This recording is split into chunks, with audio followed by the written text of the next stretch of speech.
ओम नमो भगवते वासुदेवाय। ओम नमो भगवते वासुदेवाय। ओम नमो भगवते वासुदेवाय।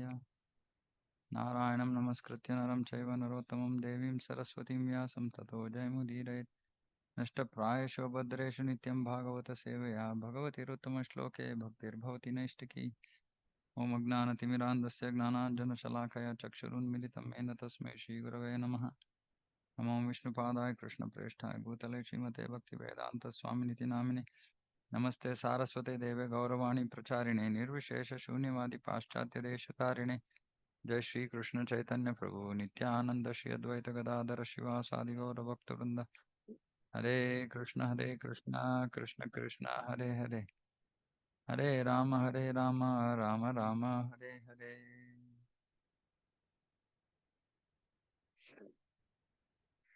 Okay, so continue from where we left yesterday. Srimad Bhagavatam, Canto 6, Chapter 1, Verse 16. न तथा ह्यगवान् राजन् पूयेत तप आदिभिः यथा कृष्णार्पितप्राणस् तत्पुरुष निषेवया. My dear king, if a sinful person engages in the service of a bona fide devotee of the Lord and thus learns how to dedicate his life unto the lotus feet of Krishna, he can be completely purified. One cannot be purified merely by undergoing austerity, penance, brahmacharya, and the other methods of atonement I have previously described. Hmm. So, important thing here is engages in the service of a bona fide devotee and thus learns how to dedicate his life unto the lotus feet of Krishna. The one who dedicates his life unto the lotus feet of Krishna, he can become completely purified.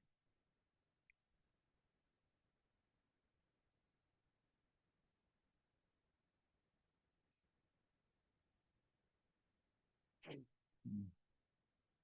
And one cannot be purified merely by undergoing austerity, penance, brahmacharya, and other methods of atonement I have previously described. Hmm. Yatha Krishna Arpita Pranaha, whose life is fully Krishna conscious, or Krishna Arpita Pranaha, those who have offered their prana to Krishna. Tat Purusha Nishevaya, by engaging his life in the service of Krishna's representative. So two things. Krishna Arpita Pranaha,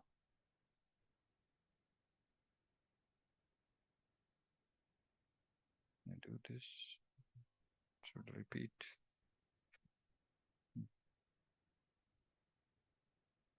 And Tat Purusha Nishevaya.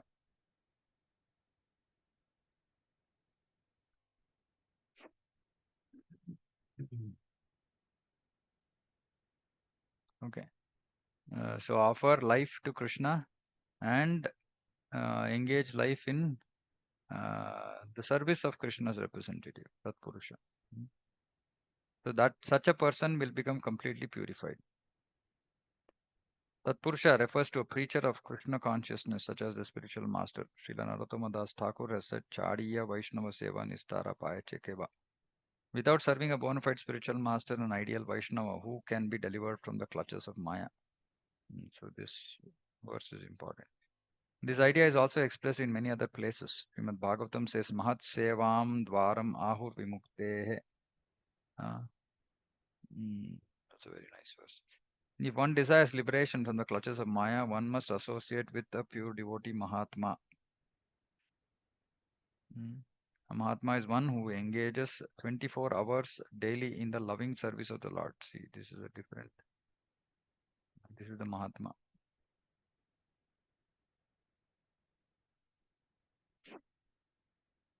Who engages 24 hours daily in the loving service of the Lord. He is a Mahatma.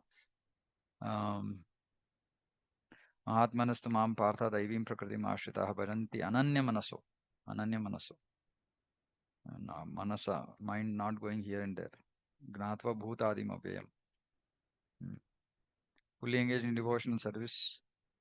Gnatva Bhutadim Avyayam. Knowing me as the Supreme Person of Godhead, original and Bhuta Adim, that I am the origin of all Bhutas and I am Avyaya. Hmm. Thus, the symptom of a Mahatma is that he has no engagement other than the service to Krishna. One must render service to a Vaishnava in order to get freed from sinful reactions, revives one original Krishna consciousness, and be trained in how to love Krishna. So these things, whatever I'm marking, subsequently I'm using this folio views because then I can mark the important points and save them. So one must render service to a Vaishnava in order to get freed from sinful reactions, revive one's original Krishna consciousness, and be trained in how to love Krishna. This is the result of Mahatma Seva. Of course, if one engages in the service of a pure devotee, the reactions of one's sinful life are vanquished automatically. Devotional service is necessary not to drive away an insignificant stock of sins, but to awaken our dormant love for Krishna. Like yesterday we were discussing, yeah, the getting rid of sinful reactions is not our main focus. Hmm. Is necessary not to drive away an insignificant stock of sins. It's insignificant. How much ever it is, it's insignificant. Hmm.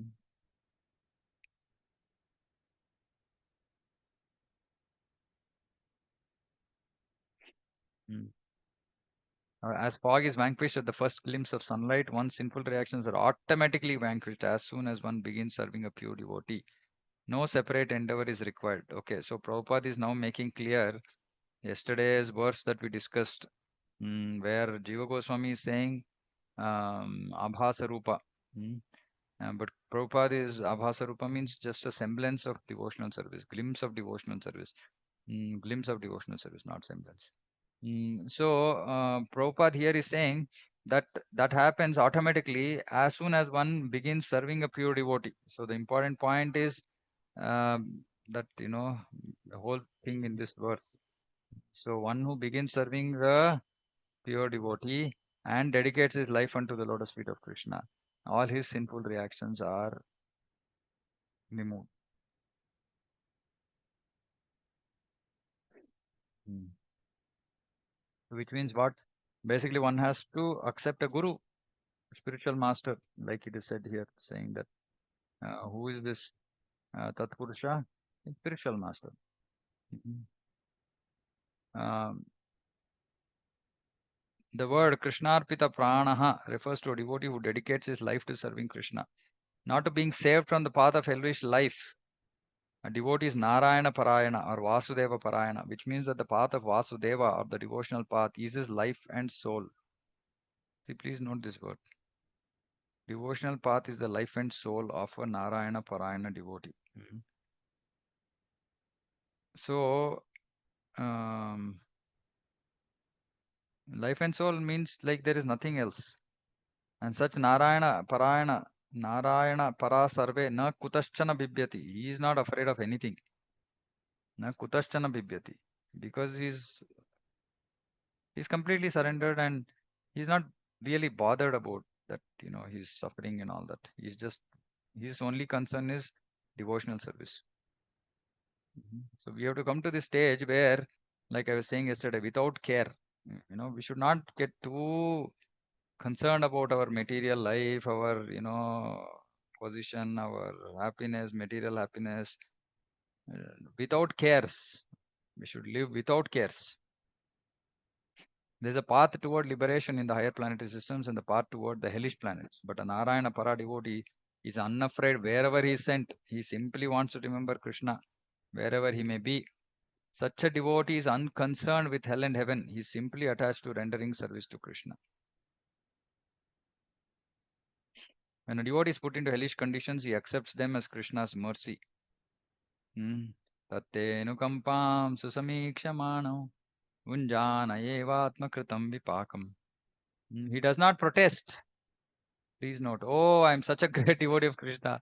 Why have I been put into misery? Instead, he thinks this is Krishna's mercy. Such an attitude is possible for a devotee who engages in the service of Krishna's representative. This is the secret of success. Very, very important. So these things are How many ever times we read these, it just helps us. Mm.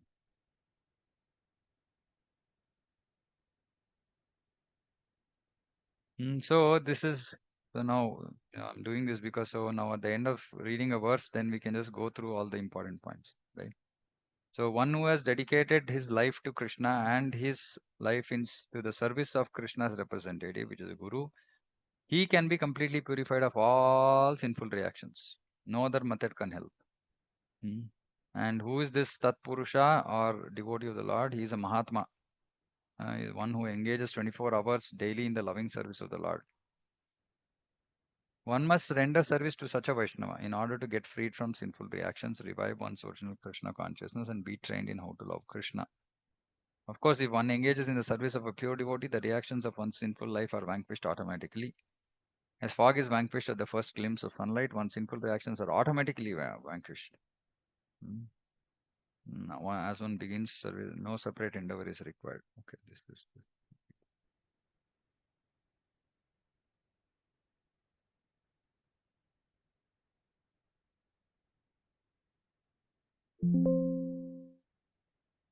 Oops. Oh, this removes everything. Do I undo? Ah. Mm. Control Z doesn't work, Prabhu, here. Doesn't work. Okay. I need to do this thing. Okay, I've started using this for the first time. So, mm, I thought it will remove only one. Okay, I need to figure out. Okay, anyway. Then we mark this Narayana Para. Devotee is Narayana Para or Vasudeva Parayana, which means that the path of Vasudeva or the devotional path is his life and soul. Such a devotee is not afraid of going anywhere. And when a devotee is put into hellish conditions, he accepts them as Krishna's mercy. He does not protest. And such an attitude is possible for a devotee who engages in the service of Krishna as a representative. This is the secret of success. Mm.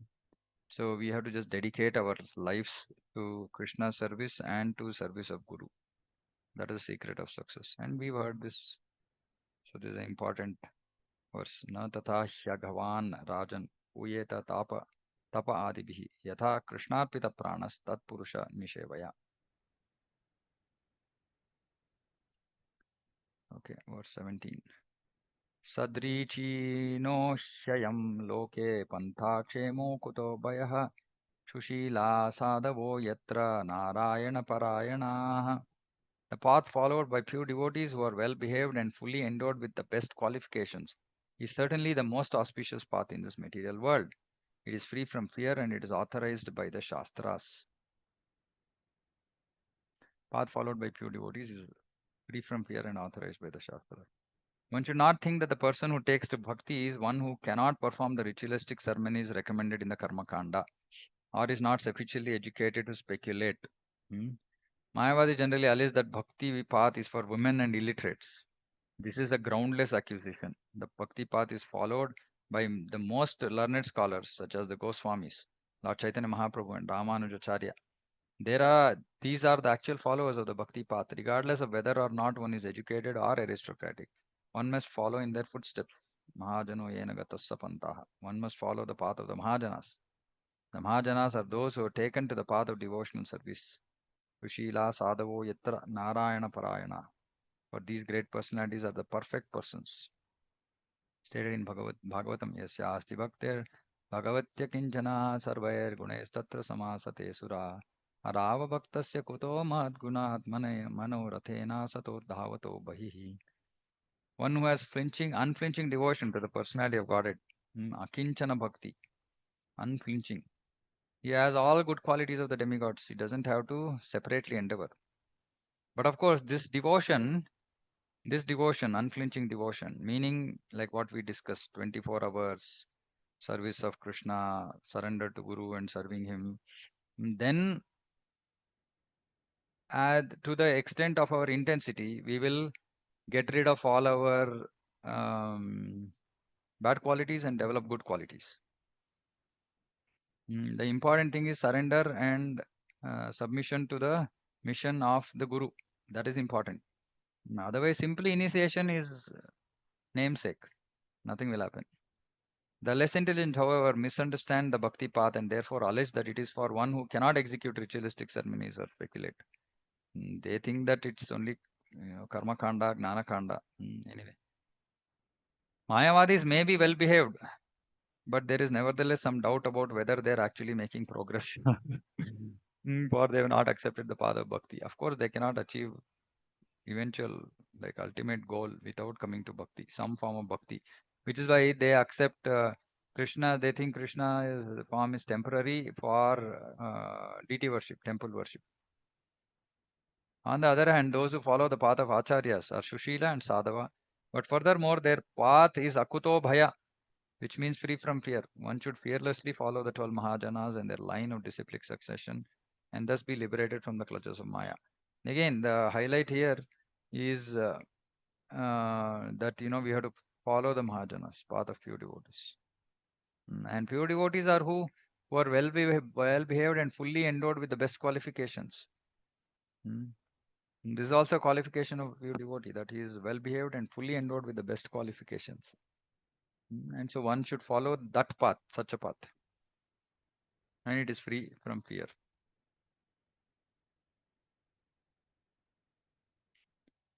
Prayashchittani chirnani narayana paranmukham na nishpunanti rajendra sura kumbham ivapagaha.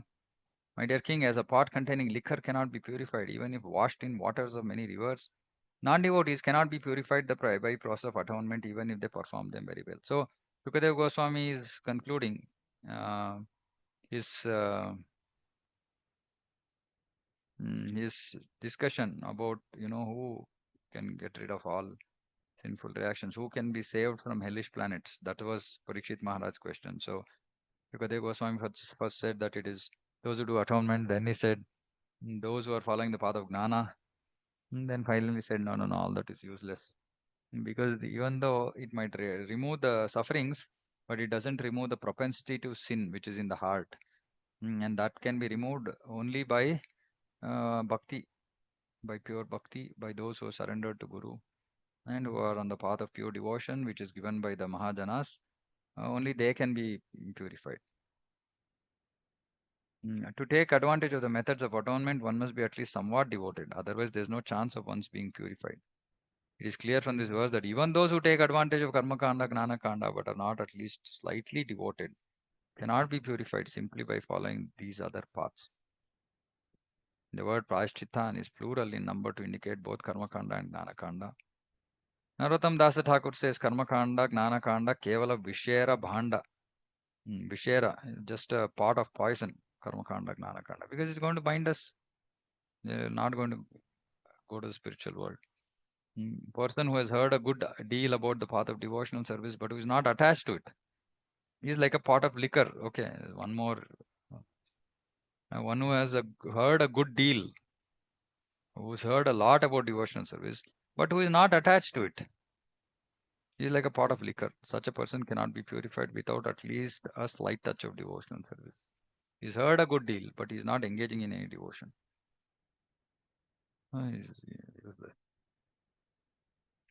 Takranmana Krishna Padaravindayor Niveshitam Tadgunaragi Iha Nate Yamam Pashabhritascha Tadbhatan Swapnepi Pashyanti Hichirna Nishkritaha.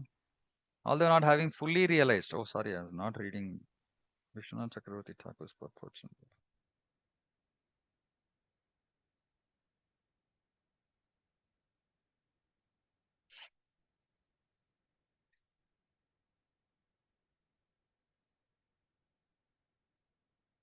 Mhm.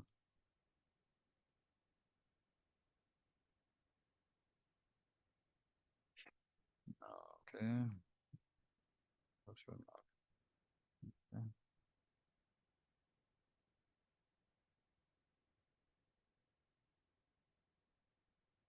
Okay. Nothing else. Okay. Although not having fully realized Krishna, persons who have even once surrendered completely unto his lotus feet and have become attracted to his name, form, qualities, and pastimes are completely freed of all sinful reactions. So again, so this is now making it more and more clear. So it's not that one has to be fully realized, but one should have surrendered completely and should have become attracted to his name, form, qualities, pastimes. They are completely freed from all sinful reactions, for they have thus accepted the true path of atonement, the true method of atonement. So devotees don't have to do any separate atonement. Just by Shravanam, Kirtanam, Vishnu, all atonement is done. Even in dreams, such surrendered souls do not see Yamaraja or his order carriers who are equipped with ropes to bind the sinful. Who has surrendered completely and was become attracted to his name, form, qualities, and pastimes.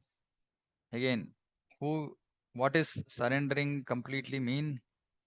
What are the symptoms of surrender? Please quote the verse if you're aware. Anukulyasya Anukulisya Sankalpa Sankalpa Anukulyasya Pratikulis. Sankalpa Pratikulyasya Varjanam. So those 6 aspects. So starting Anukulyasya with Sankalpaha. Huh? how is it? The 6 glimpse of Dainya Atmanivedana. Yeah, Anukulyasya Sankalpaha, doing only things those which are favorable to Krishna or favorable to Krishna consciousness. Pratikulyasya Varjanam, not doing anything which is unfavorable. Rakshishati iti Vishwaso, having full faith in Krishna's protection. Mm. So actually these things can be, I mean, we can keep talking about these qualities, so much to speak about. Mm. Um, then Rakshishati iti Vishwasa Goptritve Varnam Tata. Meaning he is the maintainer. I am not maintaining myself or my home or whatever. Then Karpanya, humility, and then Atma Samarpan, Atma Nivedanam. So offering oneself at his lotus feet, meaning literally Bhaktivinoda Thakur in his songs on Charanagati, he says that Grihastha becomes like a servant in the house of Krishna. Right now, our mood is that we are masters of the house. But a surrendered devotee thinks of himself as the servant of the house. Meaning he is not thinking that, okay, all these facilities have been given to me by Krishna for my enjoyment. He is thinking, no, no, all these have to be used for Krishna's enjoyment. Mm. And again, I'm just repeating for some devotees who might be hearing this for the first time from these sessions. Uh, Anukulisa Sankalpa Pratikulisa Varjanam is our framework for decision making in life for a surrendered soul. The framework for decision making, meaning every moment in our life we are taking decisions. Those decisions must be based on this framework. If something is favorable for Krishna consciousness, we should do. If something is not favorable for Krishna consciousness, we should not do. Hmm. And while living in this mood of always only doing things which are favorable for Krishna consciousness and not doing things which are unfavorable, even if they might be materially unfavorable. This is where the difficult part comes for devotees. We might have to take some decisions in life which are spiritually unfavorable, even though they might be materially favorable. For example, somebody the other day was asking me saying that, Prabhu, I am not getting as much money as my peers. So I'm being underpaid. So now problem statement for all of you. If suppose somebody comes and tells something like this, how should we, what should be our thought process?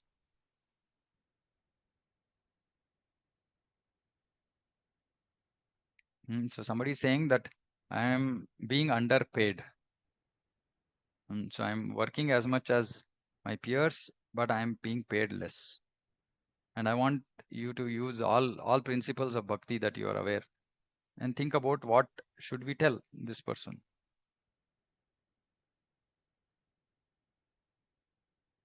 Hare Krishna, Prabhu. Hare Krishna, am Anybody? I audible? Hare Krishna, am I audible? Yeah, yes, Mataji. I'll try, Prabhu. Yeah. So one thing is that we have to work so that we can maintain our family, Mhm. ourselves. And even if in the same job he's getting a good time for bhakti chanting and whatever else that we have to do in the path of devotional service, if he's getting good ample time, his consciousness is not disturbed, then he Hmm. should carry on with the job without bothering about what the peers are getting. Okay. Okay. Yeah. Hare Krishna, Prabhu. Yeah. Prabhu, doing our duty and leaving the fruits. I mean, not expecting the fruits. That could be one. No, I Uh, want you to ask questions. I just told one statement, right? I just told somebody came and said saying I am underpaid. Now what questions will you ask him? Before, see, this is how we do decision making, right?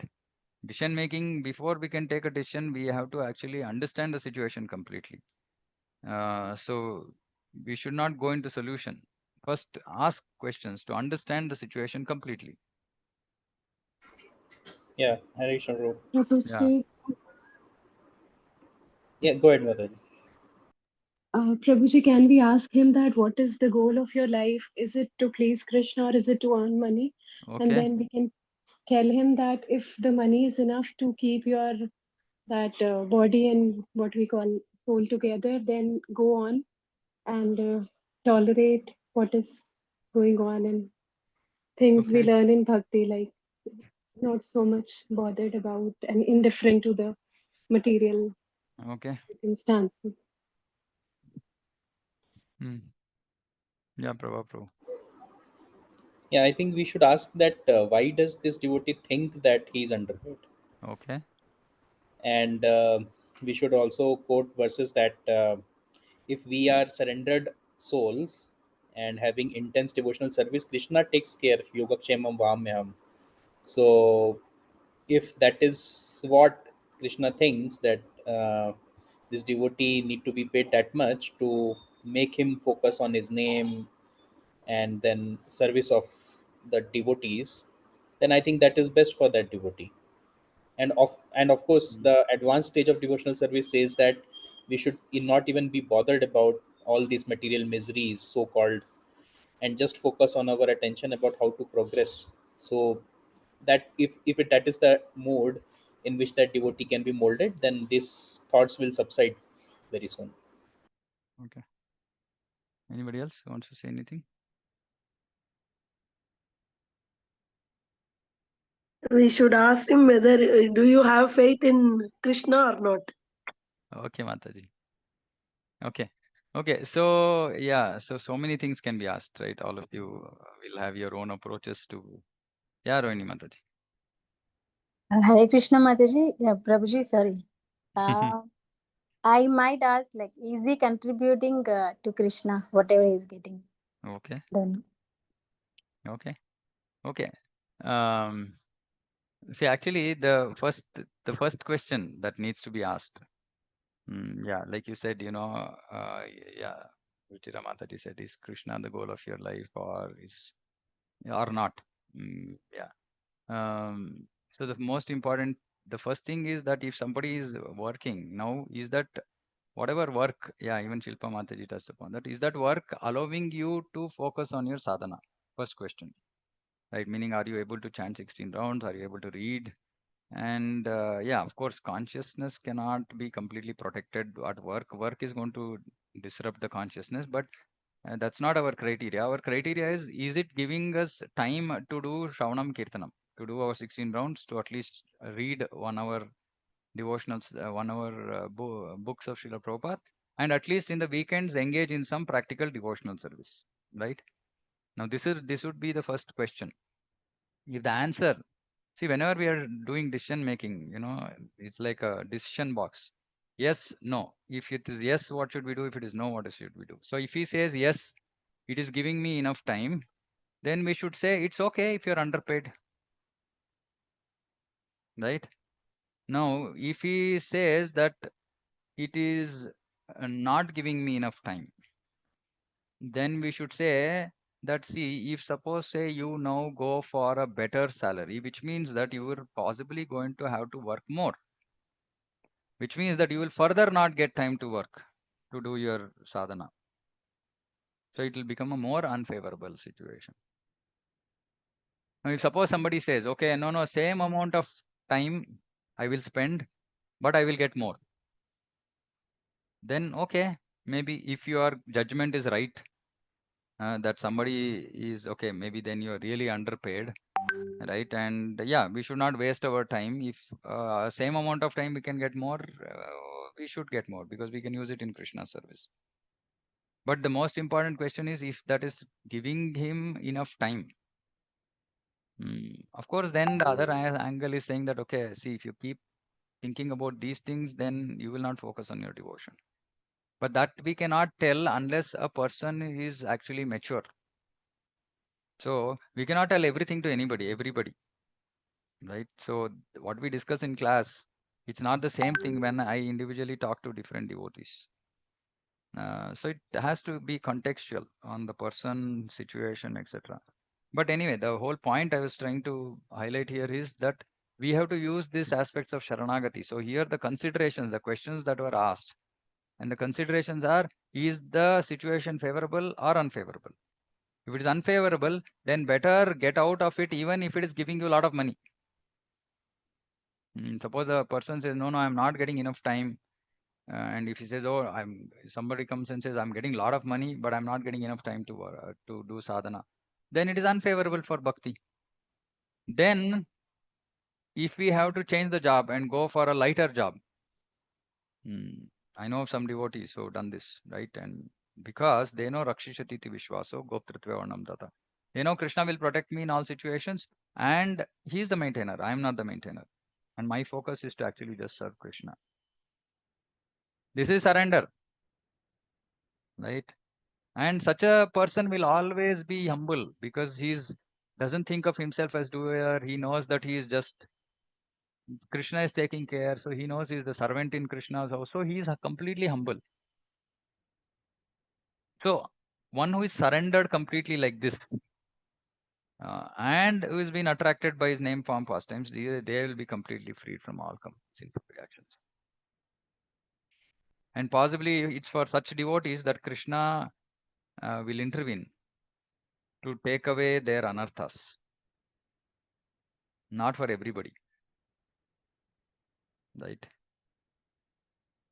Because they have dedicated their lives to Krishna. But it's not that they have to be fully realized. It's okay if they're not fully. They don't have to be fully realized. If they're fully realized, anyway, their sinful reactions would have already gone. And for such devotees, we don't need Kantimala. Right? Because we are in Kantimala so that, Yamaraja or his order carriers don't touch us. But for such devotees, they don't need Kantimala. Because they've already reached that position. For us, Kantimala is like a support because we have not reached such position. But so that order carriers don't, like they went to Ajamila, wrong address. They should not come to us. So we are wearing Kantimala so that, they'll say, okay, these are devotees. They're wearing tilak. They're wearing Kantimala. Okay, let me not touch them. But of course, again, if you are wearing Kantimala and not following rules, that's not good. Then we will get affected by that also. So, like I keep saying, nowadays Kantimala is available off the shelf. Okay. Krishna says in Bhagavad Gita, Sarvadharman parityajya mamekam sharanam vrajaham tvam sarvapapebhyo mokshayashyami ma suchaha. Abandon all varieties of religion. Just surrender unto me. I shall deliver you from all sinful reactions. Do not fear. And this is all dharma. Grasta dharma, vanaprastha dharma, pursha dharma, stri dharma, pita dharma, mata dharma. All dharmas. You have to give up and surrender unto Krishna. So that is why this doing this karma duty is not the topmost. It is just because we have to maintain ourselves. Just because we have to maintain ourselves, we have to do work. That's not our dharma. Many devotees actually have this confusion, or I don't know, maybe whatever it is. They just think that no, working is our. Krishna says, karma nevadikaraste. That's not for the whole of your life. That's only required if you need it to maintain your family. If you don't need it to maintain your family, give up vritti dharma, earning dharma. So the whole point is the focus of life is surrender to Krishna and Krishna Prema. That is the focus. Nothing else is the focus. Everything else is the distraction, which is required based on our situations, right? Based on our past karma, etc. We might just require to do certain things at certain times, but they are not what we are expected to do. What we are expected to do is fully surrender to Krishna. The same principle is described in Sakran Manah Krishna Padaravindayo. If by studying Bhagavad Gita one decides to surrender to Krishna, he is immediately freed from all sinful reactions. Look at this. Because this is the last verse of Bhagavad Gita or last instruction. So if somebody studies and says, okay, I'm going to surrender to Krishna, over. It is also significant that Shukadeva Goswami, having several times repeated the words Vasudeva Parayana and Narayana Parayana, finally says Krishna Padaravindayo. And thus he indicates that Krishna is the origin of both Narayana and Vasudeva. Even though Narayana and Vasudeva are not different from Krishna, simply by surrendering to Krishna, one fully surrenders to all his expansions, such as Narayana, Vasudeva, Govinda. As Krishna says in Bhagavad Gita, Matta Parataram Nanya, there's no truth superior to me. So, Prabhupada, with Krishna Padaravindayo, now he's going in a slightly different direction. Okay, there's no truth superior to Krishna. There are many names and forms of the Supreme Lord, but Krishna is the supreme form. Krishnastu Bhagavan Swayam. Therefore, Krishna recommends to neophyte devotees that one should surrender unto him only, Maam Ekam, not to Narayanam Ekam, not to Vasudeva Ekam. Krishna is saying Maam Ekam. Because neophyte devotees cannot understand what the forms of Narayana, Vasudeva, Govinda are. Krishna directly says Maam Ekam. Herein, this is also supported by the word Krishna Padaravindayoho. Narayana does not speak personally, but Krishna or Vasudeva does, as in the Bhagavad Gita, for example. Therefore, to follow the direction of Bhagavad Gita means to surrender unto Krishna, and to surrender in this way is the highest perfection of Bhakti Yoga. Parikshit Maharaj had inquired from Shukadeva Goswami how one can be saved from falling into the various conditions of hellish life. In this verse, Shukadeva Goswami answers that a soul who has surrendered to Krishna certainly cannot go to Naraka. To say nothing of going there, even in his dreams, he does not see Yamaraj or his auto carrier, so we're able to take one there. In other words, if one wants to save himself from falling into Naraka, he should fully surrender to Krishna. The word Sakrit is significant because it indicates that if one sincerely surrenders to Krishna, once he is saved, even if by chance he falls down by committing sinful activities. So this is also very important. If one sincerely surrenders even once, he's saved, even if by chance he falls down. So because this fall down is fall down from the surrendered position, but still अपि चेत् सुदराचारो भजते माम अनन्यभाक् साधुरेव समन्तव्य सम्यक् व्यवसितो हि सः. Even if one commits the most abominable action, if one is engaged in devotional service, he says to be considered saintly because he is properly situated in his determination. It's not intentional abominable actions. Just by chance. If one never for a moment forgets Krishna, he is safe even if by chance he falls down by committing sinful acts. He is safe. But not for others. In second chapter, Lord says, Neha Vikramanashosti Pratyavayo na vidyate swalpamapyasya dharmasya trayate mahato bhayat. In this endeavor, there is no loss or diminution, and a little advancement on this path can protect one from the greatest, most dangerous type of fear. Elsewhere in Bhagavad Gita, the Lord says, Nahi kalyana krit kaschid durgatim tatagachati. One who performs auspicious activities never overcome by evil. The highest kalyana is to surrender to Krishna. That is the only path by which to save oneself from falling down into hellish life. Shri Prabodhananda Saraswati has confirmed this. Kaivalyam narakayate tridasha pura akasha pushpayate. Durdanthendriya kala sarpa patali protkata damstrayate. Vishwam purna sukhayate vidhi mahendradischa kitayate. Yat karunya kataksha vaibhavatam tam gauram evastumaha. The sinful actions of one who has surrendered unto Krishna are compared to a snake with its poison fangs removed. Such a snake is no longer to be feared. Of course, one should not commit sinful activities on the strength of having surrendered to Krishna. However, even if one has surrendered to Krishna, happens to do something sinful because of his former habits, such sinful actions no longer have a destructive effect. Therefore, one should adhere to the lotus feet of Krishna very tightly and serve him under the direction of the spiritual master. Thus, in all conditions, one will be akuto bhaya, free from fear. So the whole thing is about complete surrender, complete dependence on Krishna, completely trying to live a surrendered life as required, as expected by our acharyas, by Krishna. And in that state, one gets free from all sinful reactions. Even if by chance he ends up doing something sinful because of former habits, it will not have a destructive effect. Mm. So one should don't forget this statement, adhere to the lotus feet of Krishna very tightly and serve him under the direction of the spiritual master. So the summary of all these 4 or 5 verses we studied today, just simply we have to surrender fully to the lotus feet of Guru and serve him. That's all that is required. That is Diksha. And when somebody does that with full surrender, then all the sinful reactions are gone. Right? And after that, if by chance also he does something sinful, it will not have a destructive effect. But if somebody is not able to, if such a surrendered soul is not able to overcome some anarthas, then Krishna will intervene. Then he will put the devotee through some difficulty so that he can overcome his anarthas. This is the whole process. Okay.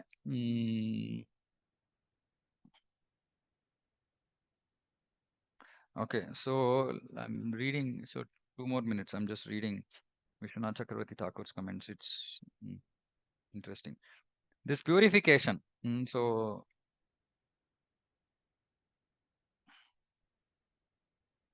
actually his translation is slightly different from Prabhupada's translation. So Prabhupada is saying, although not having fully realized, persons who have even once surrendered completely unto his lotus feet and have become attracted are completely freed from all sinful reactions. Even in dreams, such surrendered souls do not see Yamaraj. So Vishwanath Chakravarti Thakur is saying, persons who only once absorb their mind in Krishna's lotus feet, even if it occurs in dreams, or even though the mind still has material attraction, do not see the servants of Yama, since they have accomplished all atonement by that remembrance. So here, Vishwanath Chakravarti Thakur is even, Prabhupada that here at least he's saying one has to be surrendered completely. Here, Vishwanath Chakravarti Thakur is saying even once absorbed their mind in Krishna's lotus feet, even if it occurred in dreams.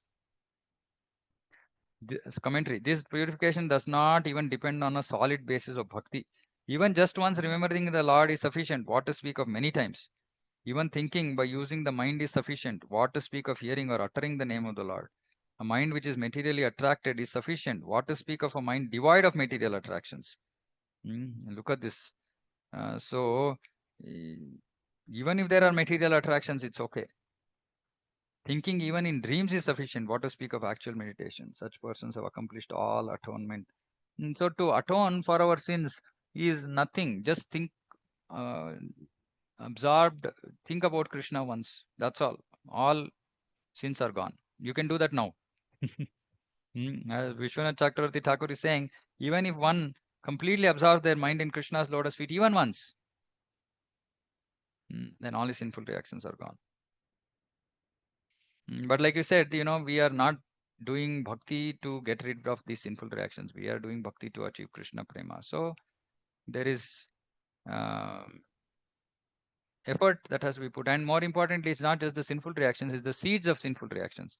If the seeds of sinful reactions have not gone, and then because of past habits, if one ends up doing some sinful activity, one off is okay, nothing will happen, it will just pass.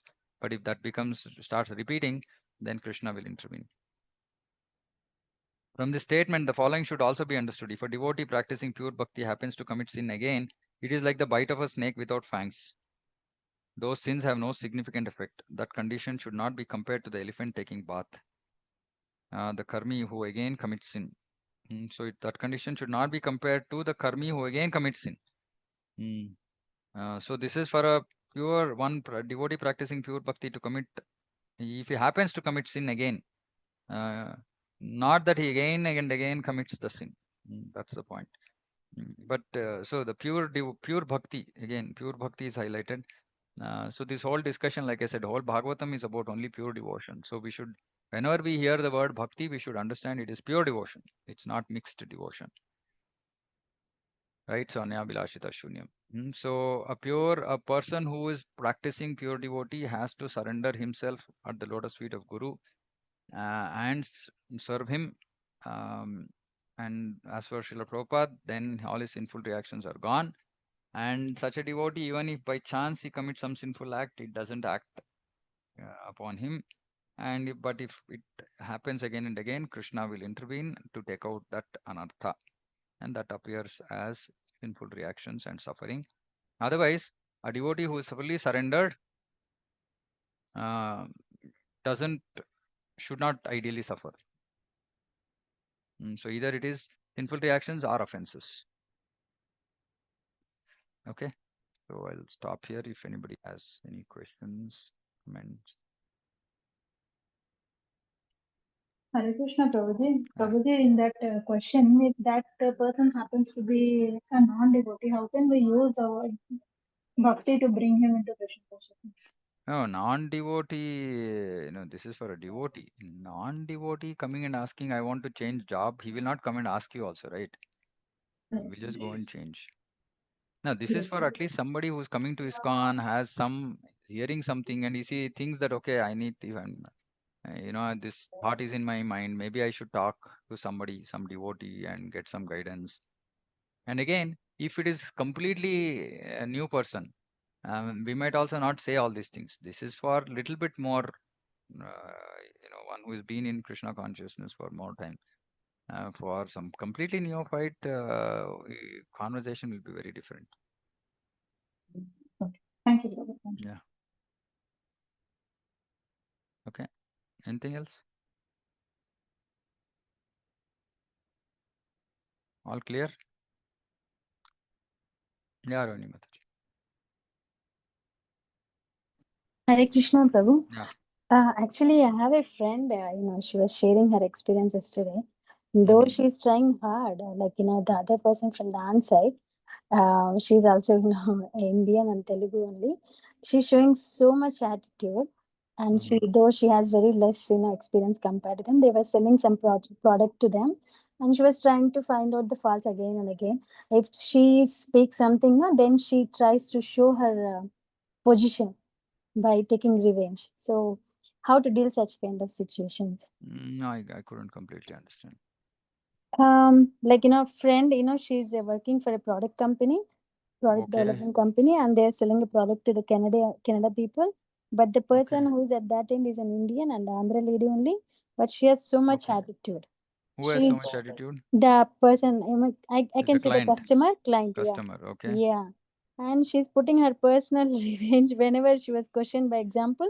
So one other person, he asked her, what is your experience? She said 10 years, and he said, I have 20 years experience. And then for that, asking that question. Once again, no. The last part I'm not able to understand. I understood till that she has attitude, and Yeah. till that I understood. She was showing back in the work. Her personal feeling, she's showing her attitude, she's showing in the work. Work So, to whom? to this, my friend. Oh, here. Yeah, here. Okay. So she's feeling too much hurted by the way she's talking. Hold on. Do you understand? Do you listen? She was showing Okay. that I kind of mean, looks attitude. like your friend also has false ego. She's getting affected by that. The other thing is, if that Right. person has attitude, see, this is again whether your friend is a devotee, non-devotee. We have to start Yeah, from yeah, there. practicing devotional Yeah, practicing devotion, then you have to say, what is the loss? I mean, if somebody says, did you understand? What is the loss? You can say, yes, I understood. She has more experience than her, no? So Doesn't she's in matter, that. no. That means Yeah. that she has false ego. Yes, yes, she has. So she has false ego, saying that I have more experience. How can she ask me these questions whether Yes, you have yes. understood or That's not? what she's feeling. See, all problems in our life is just a result of our false ego. 99% of our problems with people is just a result of our false ego. There is no other reason at all. Because whatever be the situation, if you just don't think that we are the body, we are not going to get troubled by any situation. Yeah. So the more we have false ego, the more struggle we will have with people. Right. Simple. I shared some like this only, but Okay. ठीक है Okay, Prabhu. Okay Thank you. Hare Krishna. Hare Krishna okay anything else okay ग्रंथराज श्रीमद् भागवतम की जय जगत गुरु शिल प्रभुपाद की जय वांछा कल्पतरुभ्यश्च कृपा सिंधुभ्यो च पतितानां पावनेभ्यो वैष्णवेभ्यो नमो नमः हरे कृष्ण